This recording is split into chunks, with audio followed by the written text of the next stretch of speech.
Olá, seja mais uma vez muito bem-vindo aqui ao canal do Newton Broto. Pessoal, se inscreva no nosso canal, deixe seu like, assine o sininho no final do vídeo, compartilhe com suas redes sociais, aí, WhatsApp, Facebook, etc. E deixe seu comentário que é importante para nós. A partir do momento que ele seja respeitoso, um comentário sério para debater realmente assuntos, a gente responde dentro das possibilidades. Senão vai ficar no vácuo, como sempre. E é isso aí, pessoal. Depois da nossa vinheta, vamos ao que nos traz aqui hoje.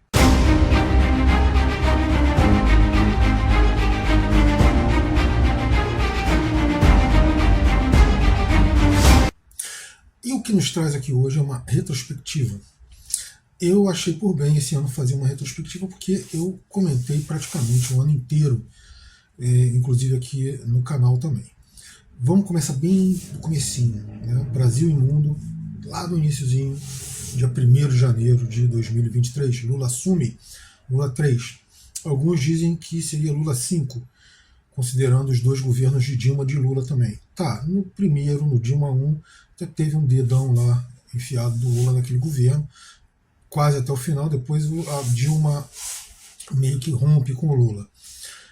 Eu considero o Lula 3 mesmo, não tem nada a ver. Embora seja PT 5, isso sim, dá para considerar. E podemos considerar lulopetismo 5, porque afinal de contas, Dilma é uma criação de Lula. Pois bem, dia 1º de janeiro, nós tivemos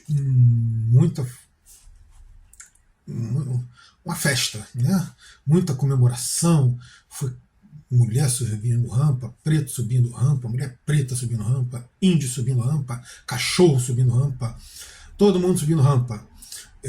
No meio do ano, essa coisa já não estava tão bem assim, porque apesar de termos aí vários ministérios identitários, na verdade as políticas identitárias têm muito mais a ver com entender interesses de ONGs ligadas a essas ideologias do que realmente as pessoas e aos brasileiros e brasileiras. Então, a coisa começou meio que a desandar, embora muita propaganda e apoio ainda da mídia e principalmente da blogosfera petista, né? Mas a verdade é que a população não está contente com isso.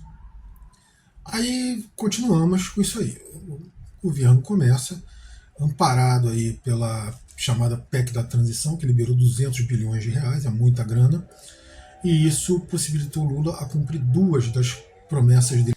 A primeira foi a aumento ou a manutenção do Bolsa Família em R$ 600 e até uma certa ampliação, aumentou um pouquinho a quantidade de pessoas atendidas pelo programa.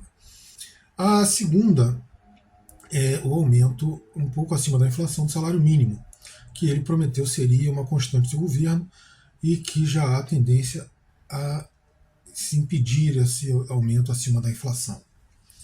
Eu realmente não olhei a lei de diretrizes orçamentárias para o ano que vem, mas se eu não estou enganado, já não tem essa previsão para o ano que vem. E isso eu vi o Fernando Haddad já defendendo que acabem os aumentos do salário mínimo acima da inflação, pelo menos por um tempo. Pois bem, então atendidas essas duas demandas, o Lula tentou atender outras também, como por exemplo o programa do Ciro, que foi uma negociação feita com o PDT para acabar com a dívida das pessoas. Só que o PT, junto com os seus aliados banqueiros, fez o favor de desvirtuar totalmente o projeto do pedetista Ciro e transformou o programa Desenrola, que para o Ciro é o Dívida Zero, eles transformaram em Desenrola, numa forma de os banqueiros aumentarem ou diminuírem prejuízos, ou seja, de recuperar parte substancial daquilo, não do que eles emprestaram, mas dos lucros que eles não tiveram, ou seja, de receber juros de qualquer forma. Tanto que não emplacou, não teve o alcance que se esperava do programa, porque ele não atendia efetivamente a população. E agora eu fiz uma colinha e vocês vão me ver botando e tirando óculos, porque como vocês já sabem, quem acompanha o canal, eu não enxergo sem eles. 8 de janeiro nós tivemos foi uma tentativa de golpe, a verdade é essa. Uma baderna cujo objetivo dos baderneiros era criar um fato que levasse as Forças Armadas a intervirem no governo. E esse fato não ocorreu porque não havia condições políticas para tal. Mas a baderna aconteceu, foram destruídos inclusive objetos históricos, e o que aconteceu foi o processo, muitas prisões, o processo aberto para todos eles. Vários deles seguem presos, inclusive aguardando julgamento, e já temos algumas decisões transitadas aí em julgado. Tem as pessoas já com penas aí de 20, 15, 10 anos e já cumpriram essas penas. Dá para disfarçar isso? Dá para perdoar? Na minha opinião, não. Uma coisa é você estar ali brigando por um direito, por uma coisa que é seu, que estão lhe tomando. Outra coisa é você brigar para que se dê um golpe. Mesmo que o golpe não se consuma, você tentou dar o golpe. Então eu acho complicado perdoar esse pessoal. Agora, não quer dizer que não tenha havido alguns excessos ou talvez até alguns desvios na condução das investigações e dos processos. Isso é outra história. Saindo do 8 de janeiro, nós temos uma outra coisa interessante também.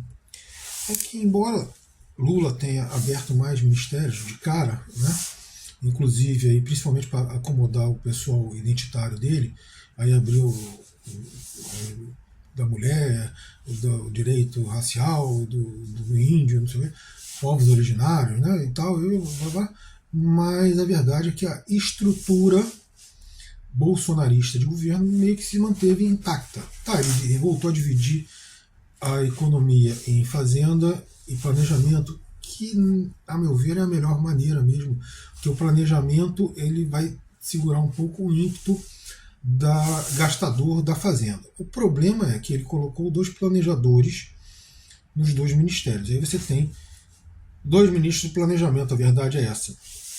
Né? E os 2 andam aí a cortar, passar a tesoura no orçamento, mesmo com os 200 bilhões da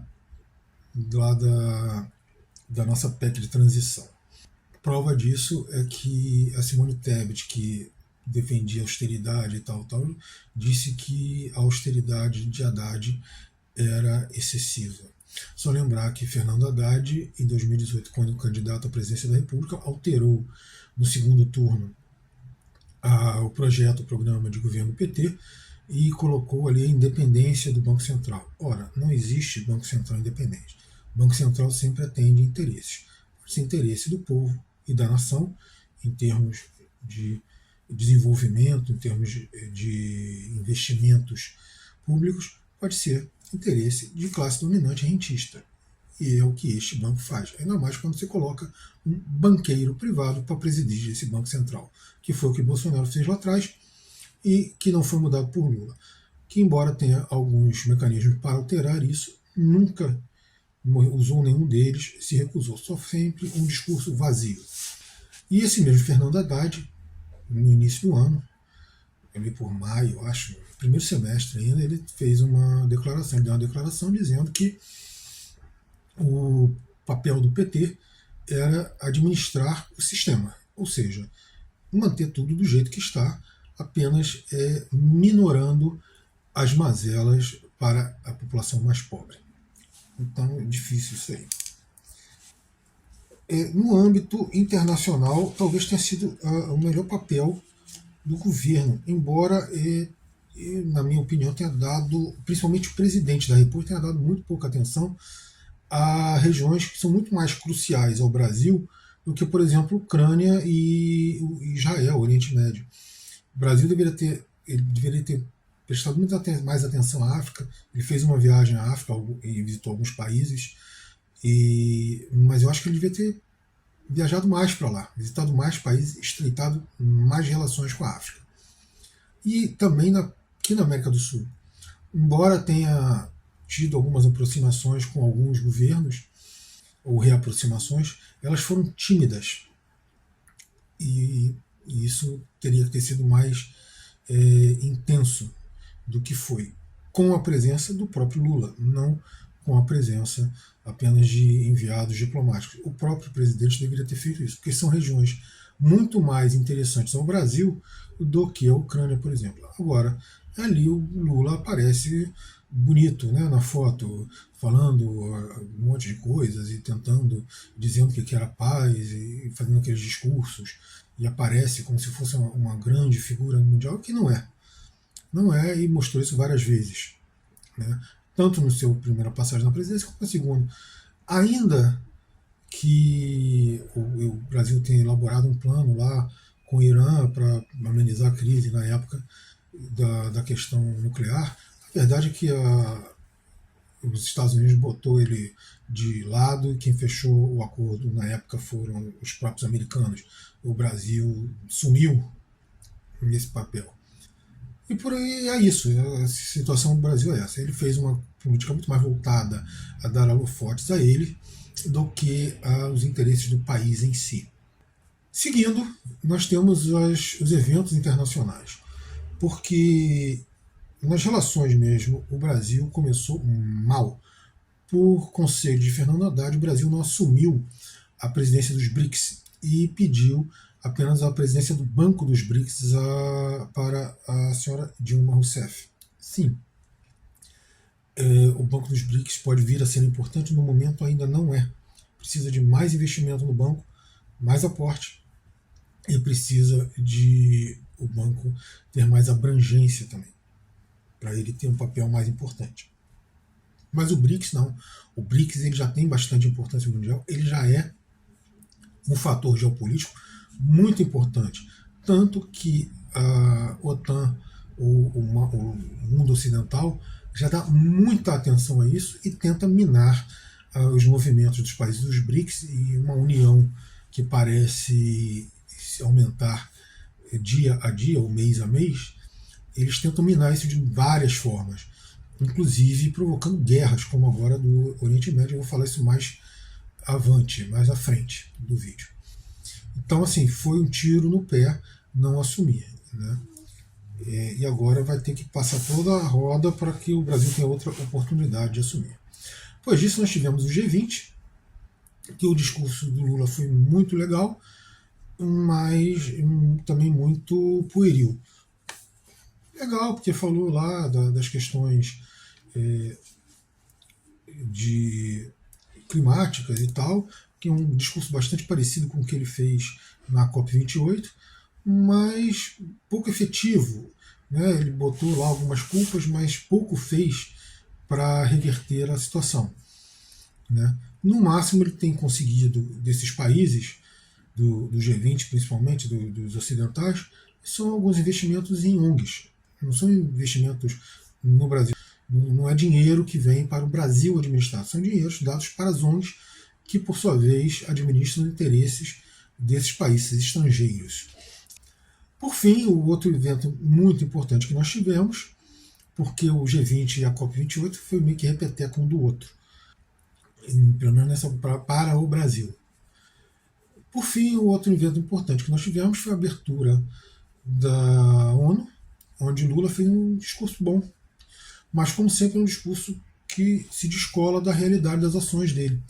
Mais uma vez ele falou da importância do mundo do sul, chamado Sul Global, falou várias questões, inclusive de Cuba, lá do boicote a Cuba, voltou a falar desse problema climático e tal. Parece que a única coisa que tem na cabeça de Lula é o clima, né? Mas, assim, de modo geral, foi um discurso bom.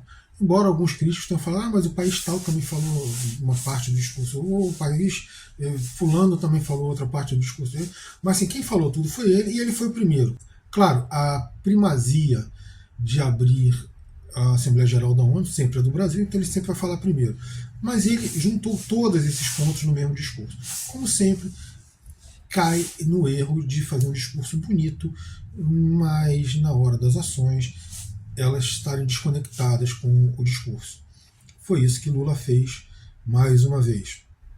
Aí vamos agora voltar aqui a uma parte mais econômica, porque a verdade é a seguinte: ninguém faz política se não que não seja por economia. A verdade é essa. Novo marco fiscal. Sim, Lula prometeu acabar com o teto de gastos, mais ou menos. Ele deu a entender durante a campanha. De qualquer forma, mudou-se. É um novo teto de gastos revisto.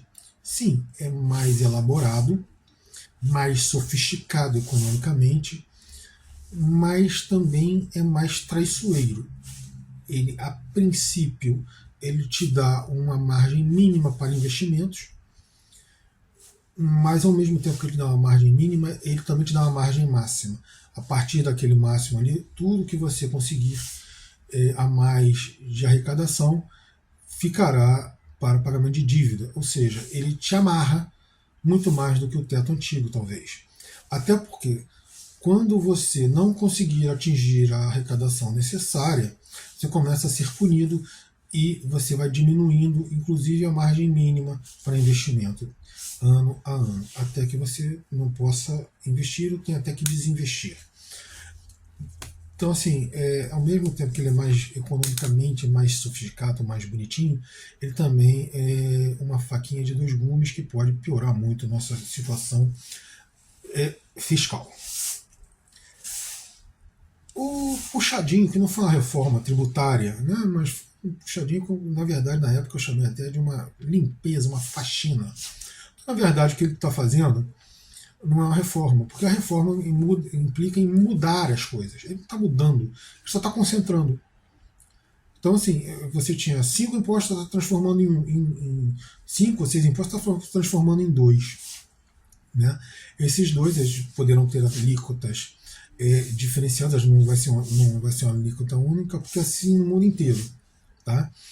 Embora você tenha o IVA ele pode ter uma alíquota para determinado alimento, uma outra alíquota para outro alimento.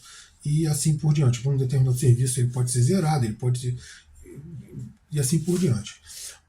Ou seja, a única diferença é que você tem apenas um imposto a pagar, mas a alíquota pode ser variável e podem ter várias alíquotas desse imposto, depender da tua atividade e dentro da tua atividade também a depender até do que você está fazendo efetivamente no momento. Então, essa história de que é uma reforma, não é, porque a reforma seria você alterar a configuração, ou seja, a ideologia da cobrança de impostos no Brasil. Ou seja, realmente você diminuir a quantidade de impostos, mas você começar a cobrar impostos da parcela de cima da população.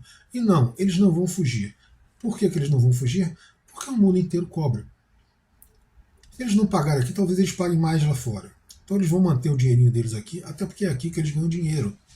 Afinal de contas, vamos botar aí o grupo Pão de Açúcar, ele tem no Brasil. Imagino que eles teriam que investir para poder concorrer, por exemplo, na Europa. Concorrer seriamente. Será que o desinvestimento deles no Brasil criaria uma rede suficiente para concorrer efetivamente na Europa com os mercados já estabelecidos? Então é complicado isso. Não é assim, eles vão sair. Assim, ninguém está preocupado com a fuga, por exemplo, do Caetano Veloso, porque todo mundo fala do Gerard Depardieu, que é aquele ator francês que quando aumentou o imposto na França, ele saiu da França. Cara, tá bom, ele é rico, mas não é essa fortuna que nós precisamos taxar apenas. São realmente fortunas gigantescas de bilhões que não pagam imposto. E isso teria que acabar. Lula não mexe nisso. A PPI, a outra coisa que na época eu falei aqui no canal, eu falei no meu blog, eu falei no Brasil Grande. Na verdade, o que eles fizeram foi o seguinte: eles já mudaram o nome, mudaram os termos que designavam, deixaram a coisa muito mais subjetiva e propicia essa situação hoje em dia que, por exemplo, eles estão cobrando mais até do que se eles aplicassem a PPI efetivamente, porque a coisa está muito mais subjetiva. Né? Então, na verdade, não acabaram com a PPI, eles apenas pioraram a situação. A piora nas condições de trabalho em setores como comércio e indústria. Sim, piora. Não reviram nada da destruição da CLT, que foi promovida pelo Temer. Deveria ter sido visto isso, né? O Bolsonaro também acabou com algumas condições de trabalho. E pior do que isso, eles vêm deteriorando o mercado de trabalho. Porque PIB em si não é uma expressão de riqueza. PIB é o que o país produz. O que expressa a riqueza da nação, ou seja, da população, é a distribuição dessa riqueza. E o PIB do Brasil continua sendo cada vez mais mal distribuído, mesmo que ele cresça. Ele cresce concentrado na mão de poucos e nada se distribui desse PIB, nem através de empregos bem remunerados, nem através realmente de políticas públicas que venham a minorar ou melhorar as condições de vida da população. Um outro ponto interessante que teve esse ano foi a briga do Congresso com o Judiciário. Ela já vem do governo Bolsonaro, já dava alguns indícios, falaram em CPI de judiciário e tal. Então essa briga ela já vem de algum tempo e ela veio se agudizando e ela teve um ápice, agora está mais calmo, mas ela teve um ápice quando aprovaram lá a PEC lá da reforma do STF, acabando, por exemplo, com as decisões monocráticas do STF ou do judiciário em si. É complicado, é uma briga de poder, ambos os poderes vêm concentrando o poder em suas mãos, enquanto o poder presidencial vem sendo esvaziado ano a ano, governo após governo. Sim, o sonho deles, doido, é ter algum tipo de parlamentarismo no Brasil, embora na época da promulgação da Constituição de 88, tempo depois, foi feito um plebiscito e o povo decidiu pelo presidencialismo. Mas eles estão acabando aos poucos e eles querem dar um golpe, porque se o Congresso decidir isso, a revelia do povo é um golpe. Não importa se o Congresso é eleito pelo povo, eles não têm. Se você juntar os votos de todos os congressistas, não dá nem os votos do Lula, a verdade é essa. Então, muito complicado você vir querer, através do Congresso, sem uma consulta popular, alterar o regime. Mas aos poucos é isso que está acontecendo. E ao mesmo tempo você tem tido um crescimento muito grande do poder judiciário. Alguns já falam até numa juristocracia. Também é meio dúbio, mas que a briga ali é entre poder do judiciário, do Congresso, frente a um executivo cada vez mais esvaziado, que apenas paga contas, que não decide nada. Isso é realmente o que acontece. Na geopolítica, efetivamente, nós começamos o ano com a guerra da Ucrânia.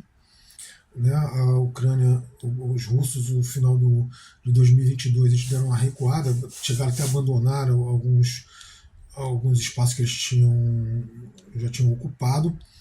Isso dá a impressão de que a Ucrânia estava realmente entrando novamente, retomando seus territórios. E não foi bem isso que aconteceu. Os russos se fortificaram, fizeram umas linhas de defesa e transformaram as suas unidades de artilharia numa máquina de matar.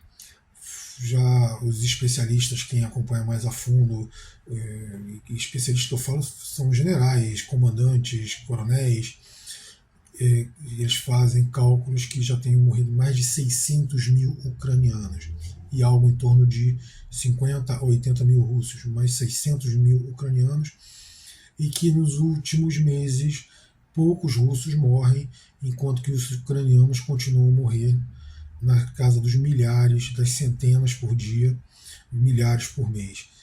E nada indica que isso vai parar. Sim, os ucranianos já começam a se desesperar, porque já não tem muito mais reservas para mandar para frente de batalha, mas os russos também agora não parecem não estar muito interessados, eles não estão muito interessados é, em acelerar o final da guerra. O pessoal diz que é para interferir nas eleições americanas, eu acho que não interfere, porque os Estados Unidos já estão abandonando a Ucrânia, os europeus, de certa forma, a elite, né, burocrática europeia tenta manter a União Europeia em apoio à Ucrânia, mas alguns Estados-membros já começam a virar as costas a isso. A própria União Europeia já começa a cindir nesse sentido. A tendência é que a Ucrânia vai resistir mais alguns meses, até porque a Rússia, de certa forma, diminuiu o ímpeto, mas não muito tempo mais. Outra coisa que aconteceu, que eclodiu aí mais agora no final do ano, foi em outubro aquela questão do Hamas, que fez os ataques ali na região fronteiriça com Israel, que foram ataques numa região fronteiriça que em terras que são dos próprios palestinos, que são terras ocupadas por Israel. Nunca foi assinada uma paz que passasse aquele território ao Estado judeu. Então são terras palestinas ocupadas por Israel. Ou seja, eles fizeram um contra-ataque. E aí as pessoas ficam assim, porque são terroristas. Eu acho que eles apenas estavam tecnicamente atacando ocupantes, agressores. Até porque ali todos praticamente têm treinamento militar e são passíveis de convocação a qualquer momento. De qualquer forma, isso deu o motivo para que o Israel começasse uma limpeza étnica, e é o que está acontecendo. Eles estão destruindo completamente, e eles não estão atrás de Hamas, eles estão destruindo e atacando palestinos onde quer que estejam. Acampamentos, já milhares de crianças e mulheres foram mortos, milhares de desaparecidos, porque eles não conseguem nem fazer as buscas nos escombros de prédios, e têm atacado de forma criminosa, porque isso é crime de guerra, têm atacado escolas, hospitais, sem nenhuma comprovação de que sejam ocupados realmente por forças do Hamas. De qualquer forma, mesmo que fossem ocupadas por algumas forças do Hamas, eles não poderiam bombardear de forma indiscriminada como eles têm feito. Então, é complicado isso, mas aos poucos o mundo, até mesmo os Estados Unidos, já começa a dar mostras de que vão abandonar a causa israelense. E ainda que os Estados Unidos têm muitas coisas ali, muitos interesses ali deles, eles já dão mostras que vão abandonar, porque Israel está ultrapassando todos os limites. As comparações de Netanyahu com um certo alemão de bigodinho não são poucas e são bastante justificadas. Lembrando que uma parte do que o bigodinho fez foi apoiado por sionistas. Judeus não, mas sionistas sim. Também no final do ano, aí um pouquinho depois, estourou a questão do Essequibo. Essequibo aqui na América do Sul, na fronteira com o Brasil, a Guiana lá com a Venezuela, e na época eu falei assim, olha só, o Maduro fez lá o plebiscito dele, algumas entidades internacionais que não são nem reconhecidas pela Venezuela disseram que ela não podia fazer, assim, cara, eu fiz um vídeo sobre isso, falei assim, esses órgãos internacionais têm nem que se meter nisso, né? Afinal de contas, Venezuela não é parte desses órgãos, não reconhece a autoridade desses órgãos, então como é que eles estão dizendo o que o Venezuela pode ou não fazer? De qualquer forma, eu falei que assim, aquilo ali era muito mais para criar uma situação política do que realmente ele iria levar às vias de fato a uma invasão, né? Tanto é que alguns dias depois desse meu vídeo, o Maduro se encontrou com o presidente da Guiana, no Caribe, e eles chegaram a uma primeira decisão, que eles não vão, a princípio, levar isso às vias de fato de uma guerra. qualquer forma, a Inglaterra mandou um navio, né? Isso não quer dizer nada, absolutamente nada. No meu vídeo eu falei que um navio ou dois, isso aí não. É verdade que a Venezuela não teria condições de rechaçar uma grande frota, um grande ataque. Mas um, dois, três navios, eles têm condições sim de rechaçar, de botar para o fundo e, se quisessem, invadir a Guiana. Mas eu acredito que não vá por esse caminho. O mais provável é que sejam negociações longas, tensas, mas que se chegue a um acordo. Mais do que criticar o Maduro, como o senhor Lula fez, ele deveria ter se colocado, ele deveria ter ido até os dois presidentes, ou pelo menos entrado em contato com os dois, e se colocado à disposição para intermediar as negociações. Ele não fez. Quando ele critica um lado, ele já se bota fora de condições de fazer qualquer tipo de mediação. Você já começa dizendo que tem um lado errado, como é que você vai mediar? Não pode, né? E por último, eu acho que a situação mais complicada de todas é a situação interna dos Estados Unidos. Os Estados Unidos já tem uns 2 anos, desde que acabou a pandemia, que vem sofrendo com uma série de problemas internos, não apenas políticos, também vem sofrendo com sabotagem, que eles dizem que são sabotagens, né? De certa forma são, porque são comidas envenenadas, são descarregamento de trem, explosões de refinarias, é tudo muito escamoteado, muito abafado, mas essas coisas vêm ocorrendo nos Estados Unidos. E a tensão vem aumentando. Quando você tem agora no final do ano 2 estados já colocando o Trump como inelegível, você não precisa nem estender isso aos outros estados da nação. Porque pela lei americana, você é obrigado a ser concorrente em todos os estados para poder se candidatar à presidência dos Estados Unidos. Sim, Trump vai recorrer dessas decisões estaduais. Não quer dizer que ele vai ganhar e não quer dizer que outras não venham a acontecer, colocando Trump fora da disputa eleitoral. Um país que já está cindido também, que já está dividido, tanto quanto o Brasil, talvez mais, porque lá a coisa está mais acirrada. Então, um país que já está dividido e que você já tem alguns movimentos separatistas, alguns estados falando em separação, isso pode trazer problemas mais sérios aos americanos. Alguns falam já em golpe de Estado, outros em guerra civil. Eu, no momento, não acredito em nenhum dos dois. Eu acho que eles vão acabar chegando a um acordo e evitando um acirramento tão grande dessas tensões. Mas não quer dizer que os Estados Unidos esteja unido e muito menos que algo mais catastrófico não venha a acontecer nos Estados Unidos. Vamos ver o que acontece agora em 2024. Espero que vocês tenham gostado dessa retrospectiva. Valeu a presença de vocês aqui e até o nosso próximo vídeo.